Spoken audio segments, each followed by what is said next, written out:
Bajiquan.Online. Learn Bajiquan systematically.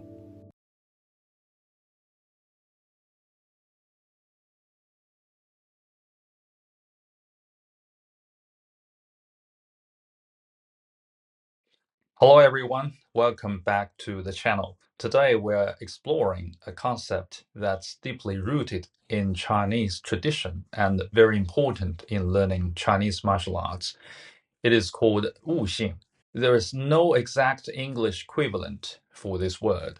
It's a mixture of a bit of insight, a bit of intuition, and a bit of enlightenment. Wu Xing is far more than raw talent or training volume or the time you spend on training. It is the spark that turns a skilled practitioner into a true master. China's classical traditions, from Confucian academies to martial lineages, have long prized this quality above all. Unlike simple intelligence or memorization, Wuxing reflects an internal awakening, a cultural ideal woven into philosophy, literature, and the combat arts. You might think of Wuxing as somewhat similar to the Japanese idea of satori, sudden insight, or even to the Western notion of intuition in creative arts. But Wuxing is unique in how it blends intellectual grasp with lived practice. So what is Wuxing? Let's break the word down. Wu, to realize, to awaken. Xing, innate disposition, natural capacity. Together, Wuxing describes the ability to grasp underlying principles and spontaneously apply them. It is the difference between reciting a form and inhabiting its essence, between knowing words and embodying their spirit. Confucius immortalized Wuxing in the Analects with his famous teaching, 居易于不以三隅反，则不复也, that if I point out one corner and the student cannot infer the other three, I will not repeat myself.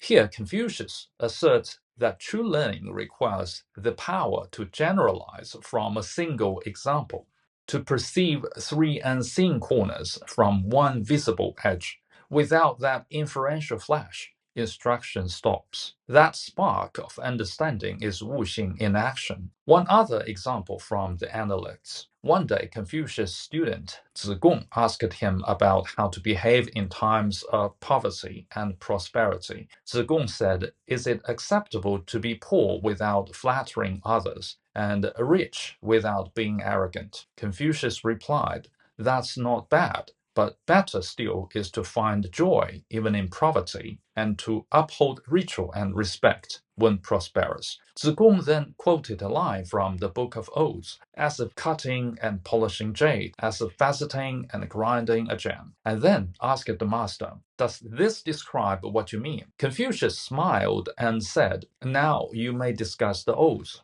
If you can understand the past, you'll know what's coming."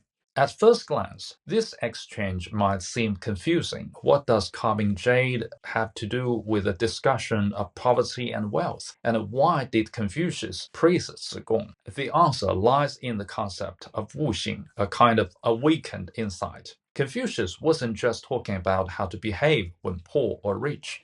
He was pointing to a deeper level, the ongoing process of self-cultivation. Zigong understood this. He saw that just as jade must be carefully shaped and polished to reveal its beauty, a person must refine their character over time to reach true virtue. Confucius was pleased not because Zigong quoted poetry, but because he grasped its meaning. He connected the idea of moral growth with the metaphor of craftsmanship. That leap from words to wisdom is wuxing. This tradition is also evident in martial arts teaching in China. A master may teach many students, but traditionally, only those who show strong wuxing may be chosen as disciples. Much like studying classical literature, many aspects of martial arts are not immediately obvious. Some principles are deeply rooted in Chinese philosophy, such as the idea of yin, yang, and the five elements. Take, for example, the common teaching across martial arts schools.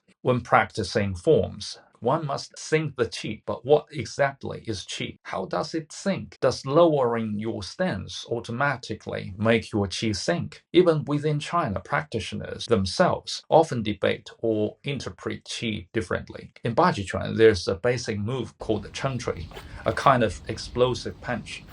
There are countless ways people train it, but often it ends with a stomp to show power. Yet stomping is not the same as sinking qi. Traditionally, a master might simply say, your qi hasn't sank enough, but they won't explain how to sink it. That part is left to the student's Wu Xing, their own insight. Because this is a subtle sensation, largely guided by intention and internal awareness, it's something the body learns to do naturally after focused, conscious practice, and it's almost impossible to explain in words. If a student manages to grasp it and perform the kind of thinking the master envisions, the master will be especially pleased. It shows the student has the potential to truly understand the martial arts. That's why only students with Wu Xing are selected to be disciples.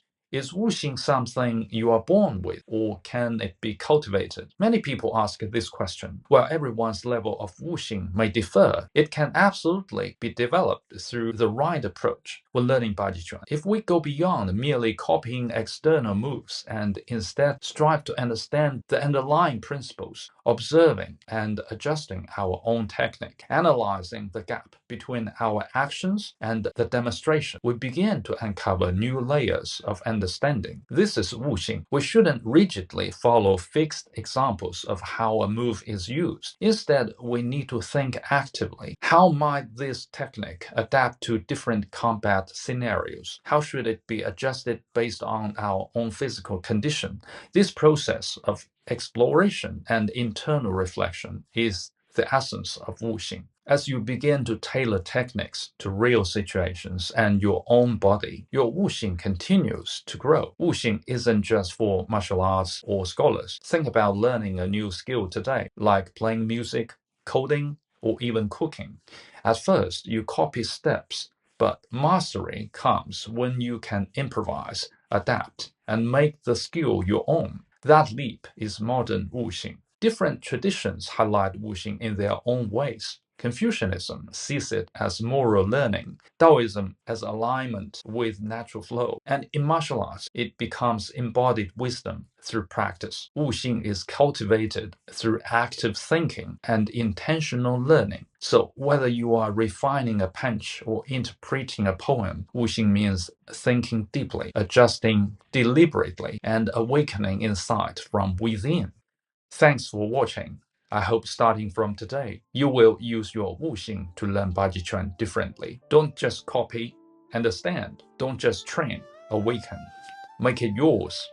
That's the path to true mastery.